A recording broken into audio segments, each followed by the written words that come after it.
Nevertheless, was a community about Nas versus Zay, about fans not knowing exactly what they want on the scene. ABC Crew is here to react and talk about this video right here. And I have this idea in my head that the YouTube scene doesn't know what they want.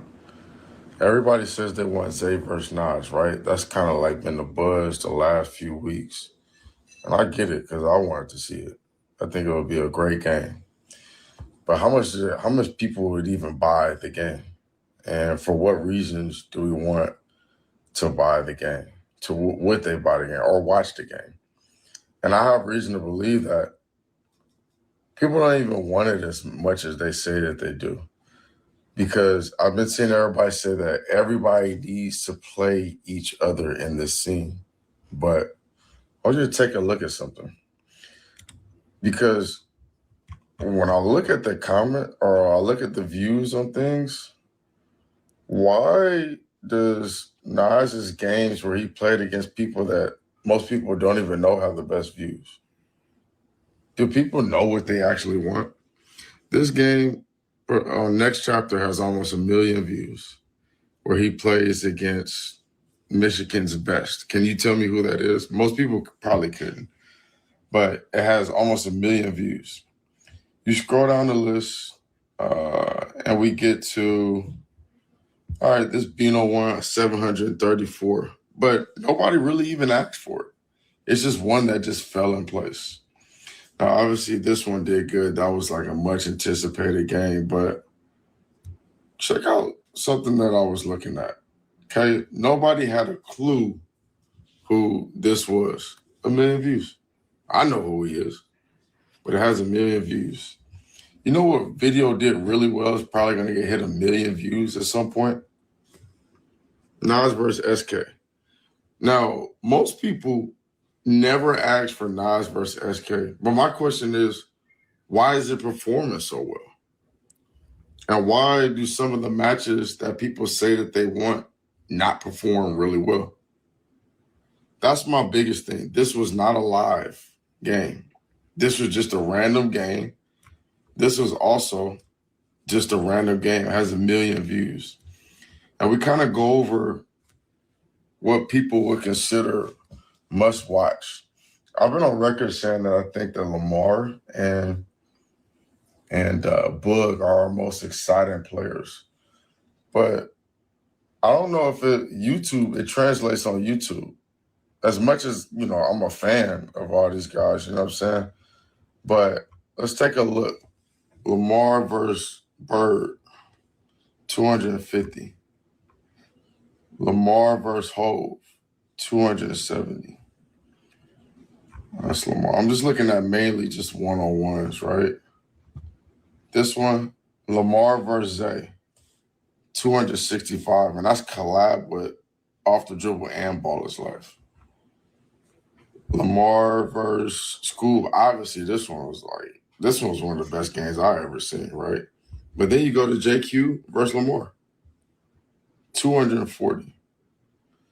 You go to Lamar Peters versus Tyler Hawkins, 193. So sometimes I question what people actually even want to see. I don't know anymore. 173 on J. Now this was crazy. He's doing something. It really was performance of the year, and he almost outdid it right here. 173. Do you guys know for a year who was the most viral basketball player?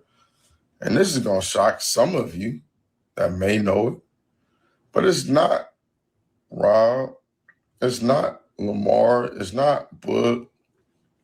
You know who it is? And I'm talking about YouTube, because that's why I question, what do people actually want to see? Because I love the big matches. I love them. But look at this. This is a channel that most people wouldn't even know about. It's got 124. Ryan Perilla, for a while, was probably the biggest player on the scene. This is one of their biggest videos, ISO Hoops, 300,000. He lost his game, 400,000. Scars are also in this conversation.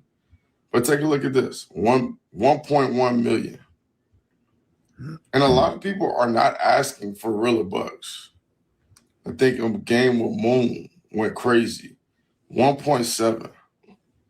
So my question is 919,000 views. I think the gist of it. Yeah. Opening thoughts, fellas? Opening thoughts. I think he's kind of overthinking it. The views to me don't equate to pay-per-view buys. Like, if it, say some of the videos that he pointed out, like a video could do 1 million views, 1.5 million views, but if you have that same game for a pay-per-view game, you're not going to get a lot of pre-buys because pay-per-view is mainly like the money that's made from it is like people excited about the game and they're buying the game before the game. So to me, it's like sometimes you throw a piece of content at the wall and it does go off. I've experienced that in social media. I'm like, why did that go crazy? I'm like, and I just don't understand it. So I know the randomness he's talking about, but with this scene, it's different. Like if you have your pulse on the scene, like the games are always very clear. Like right now, the game is Nas versus Zay. It is. And a year ago it was Nas versus Rob. You know what I mean? And I don't know. I've seen games pass by, and I just don't want this one to pass by. Like we have had trouble capitalizing on the biggest games in the past, and I think that this is the one to me. I think like I agree with him. I think he's overthinking it. I just think if I put Nas, like let's say I said this on my vid, if I let's say you got 100% of the community and I announce Nas versus Zay, 90% of the community is gonna buy it. Like the fans will buy that game to see it. But if I announce Ryan Perilla versus, let's say, a Scar, and that's the headliner for a specific card, that's going to significantly go down in terms of the amount of people that will buy it or a percentage of the community that will buy it. I think two things are playing into those videos that he's referring to. It's Ryan Perilla's play style, which is very, very, very violent. What he does on the court, it makes the casual fan watch. Two, those Nas games with Bino and with Louise, there was beef in that video. Like there was real life, like those are two things that sell. The ability to play the game the way Ryan does, where it's viral, and beef. And when you post a piece of content that's not pay-per-view, that people have already seen, and it's a new piece of content, it has a chance to stick on the wall based on those two things. And I think that's what Ryan does, and that's what a few of Nas's games have been. Even with FK, that shit was like, it was here. And I think that definitely gets likes, that gets comments, which gets pushed in the algorithm. So I think to add to you guys' points, the main reason I think that it's hard to kind of compare YouTube views to Instagram views to pay-per-view sales is because those two things, Instagram and YouTube and all the other platforms like that, are free. It's free content. Right.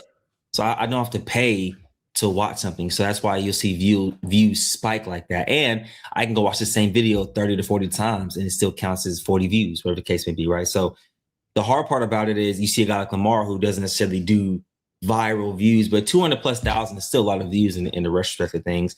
But I think it's hard for us to tell. We don't know the ins and outs, but I think Lamar does help add to pay-per-view sales because the way he talks about the game and the way he promotes it.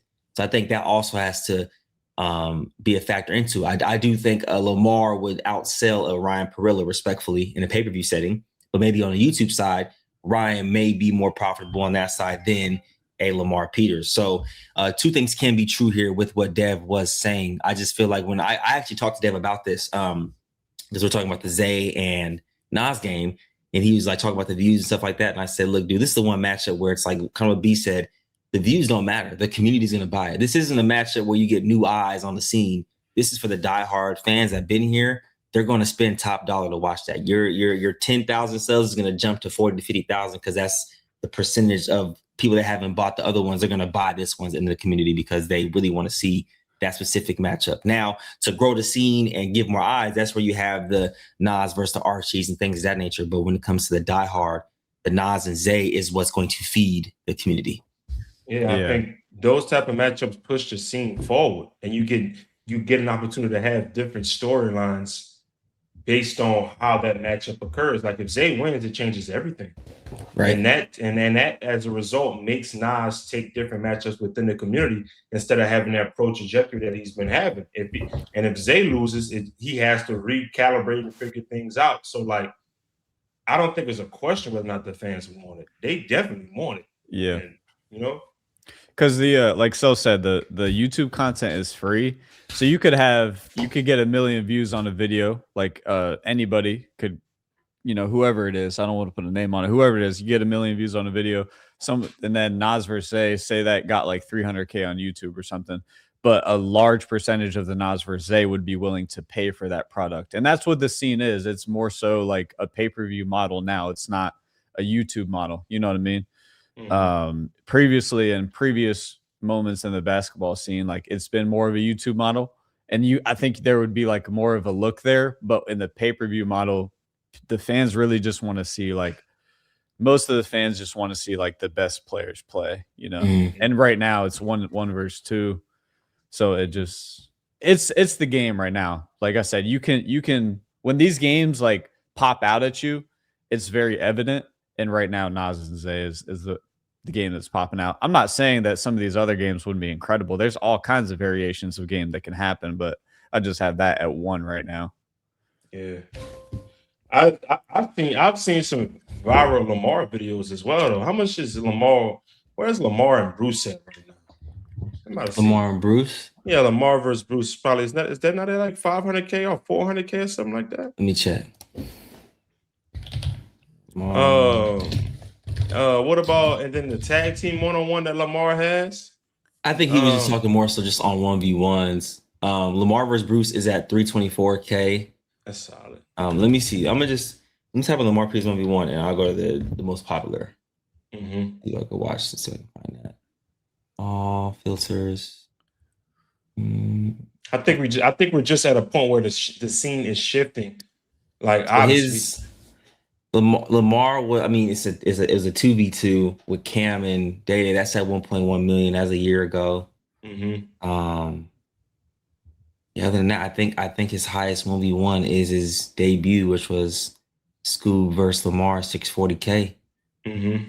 Off the dribble, that's a 3v3 though. Mm-hmm. 1v1 versus Hezzy God, 531K.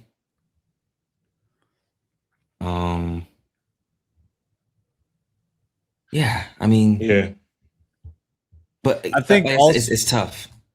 The difference about the scene in today's time too, because it's been through different stages, right? This difference in the today's scene is like the fans have had more leverage in this time than ever before. So you really do have to listen to them now. It's not like before you could, it wasn't, I don't know, it was more like put out content. Now with the pay-per-view model, like you got to listen to your customer. There's more, yeah, more now than ever. I think like you said, Mills, there's a perfect balance now in terms of YouTube viewership and actually being able to generate pay-per-view sales. Like, I don't think they're mutually exclusive, like I said in my vid, but I think they're exclusive. Like, Ryan Perilla is viral, but that's not going to translate to pay-per-view sales. Nas has found a way to be both, to where he's winning games and he has a demand in pay-per-view, and if he has a video, boom, you know what I'm saying? It can hit 500K, 400K, 600K in a 1v1. I think you're going to have to find that perfect balance if you're a player within the scene to really have some leverage. Well, so question for you guys then. Do you think, I don't know how to word this the right way, but do you think there is some value in the free games? Because like you're saying, maybe Ryan might not give a heavy output on ticket sales, but I think in a free game, a lot of people on YouTube will watch that free game where it's like a him and J. Lou and things of that nature. I think there is some value there to bring value to the pay-per-view sales. Like if the last game before a paid matchup, quote unquote, right, is let's say a Ryan versus I'll still Ryan and J. Lou because that game didn't finish. Would a lot of people convert from be like, then that was fire, and let me see what this card has to offer? If that makes sense. I totally agree. Like there's a place for entertaining players. I don't think it has to be not every single card will need entertaining players to try to grab more people, but like you definitely got to throw them in just as we threw in a women's game. You know what I mean? Like we need to like build upon that, because there's an audience out there that we could pull in that, you know, might get tapped in with the scene. And it's just kind of throwing a net out there. Like, I understand Dev's thought process. I know what he's saying, but I just think, like, as far as what's the number one game right now in the community, the answer is Nas and Zay. You know what I'm saying? I get his thought. I know what he's thinking for sure. Yeah. But yeah. Well, any last you guys like to say about this? Appreciate y'all for tuning in. ABC crew. Make sure you guys like and subscribe if you haven't. Peace.